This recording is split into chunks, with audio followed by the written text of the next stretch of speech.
Hi hello नमस्कार. आज आपण बनवणार आहोत डाळ पकवान. डाळ पकवान बनवण्यासाठी अशा पद्धतीने मी 3 ते 4 तास एक वाटी चण्याची डाळ भिजवून घेतली होती. 2 टमाटे घेतले होते मोठ्या आकाराचे, बारीक कट करून घेतले. 2 हिरव्या मिरच्या घेतल्या, थोडासा कढीपत्ता घेतला आपल्याला तडका लावण्यासाठी आणि अशा पद्धतीने 2 मिरच्या. आता मी एक कुकर घेतलेला आहे. कुकर छान असा गरम होऊ द्यायचा.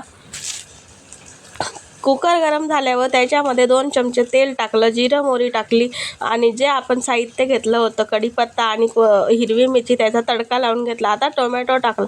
टोमॅटो छान असा थोडासा शिजू द्यायचा.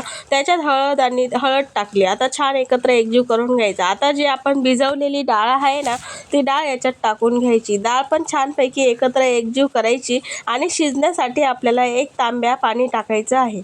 पहिले त्याच्यात आपल्याला मसाले ॲड करून घ्यायचे. मी थोडं लाल तिखट, गरम मसाला, सब्जी मसाला असं सगळं टाकलेलं आहे. आता आपण मीठ टाकून आणि चवीनुसार मस्तपैकी छान अशा 3 ते 4 शिट्ट्या करून घ्यायच्या.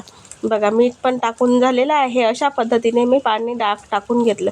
आपली डाळ तयार होईल. आता तोपर्यंत चटणी बनवून घेतली. चटणीची रेसिपी चॅनलवर आहे, नक्की बघा. तर अशा पद्धतीने मी ही चटणी बनवून घेतली. हिरवी चटणी. हिरवी राहण्यासाठी आपण त्याच्यामध्ये लिंबू टाकलं. आता इकडं मी पीठ घेतलं होतं 1 मोठा कटोरी, म्हणजे साधारणतः हे अर्धा किलो पीठ असेल. मला जास्त बनवायचं होतं त्याच्यानुसार 500 ग्रॅम पीठ असेल. त्याच्यात चवीनुसार मीठ घातलं थोडंसं. आता आपण त्याच्यात ओवा क्रश करून टाकूया, म्हणजे ओवाने छान अशी टेस्ट येते, कलर येतो आणि दिसायला छान दिसतात. आपल्याला काय बनवायचं आहे माहिती आहे? पंजाबी रेसिपी, म्हणजे दाल तडका रेसिपी, दाल पकवान रेसिपी. तर हे आहे मस्तपैकी पीठ. आता याचं मी काय करणार आहे बघा. मस्त असं घट्टसर गोळा मळून घ्यायचा. आपल्याला पीठ अजिबात पातळ मळायचं नाही, नाहीतर आपले पकवान छान होणार नाही का? तर अशा पद्धतीने बेताने हळूहळू थोडं थोडं पाणी घालून मस्त असं पिठाचा गोळा तयार करून घ्यायचा. बघू शकतात.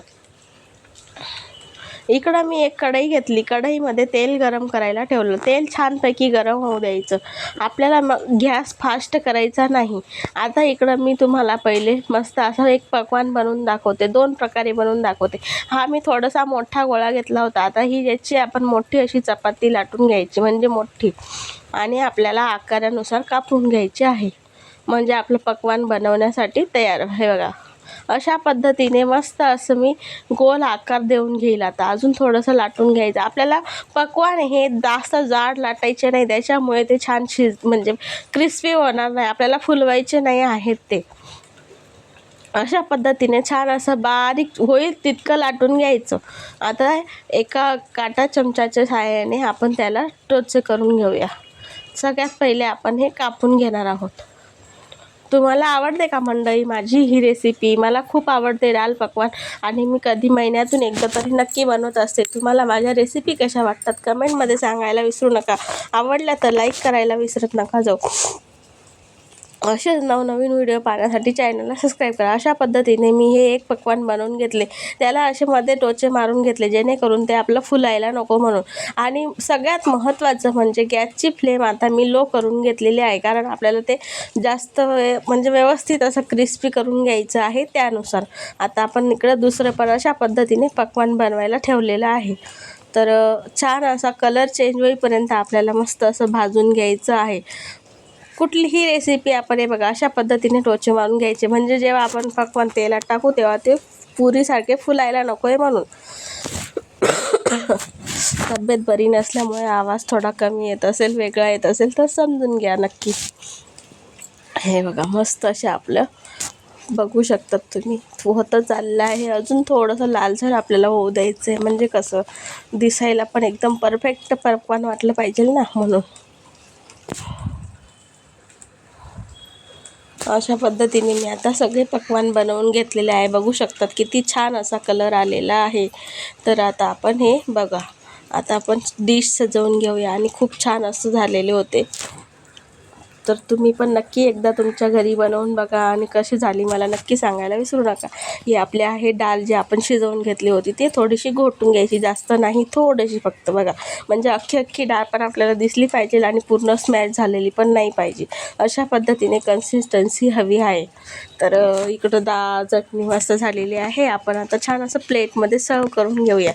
तर मंडळी, तुम्हाला माझा आजचा व्हिडिओ आवडला का? आवडला असेल तर लाईक शेअर सबस्क्राईब करा. नवनवीन व्हिडिओ बघण्यासाठी चॅनलला सबस्क्राईब करा. बघा मस्त असं छानपैकी बघू शकतात तुम्ही.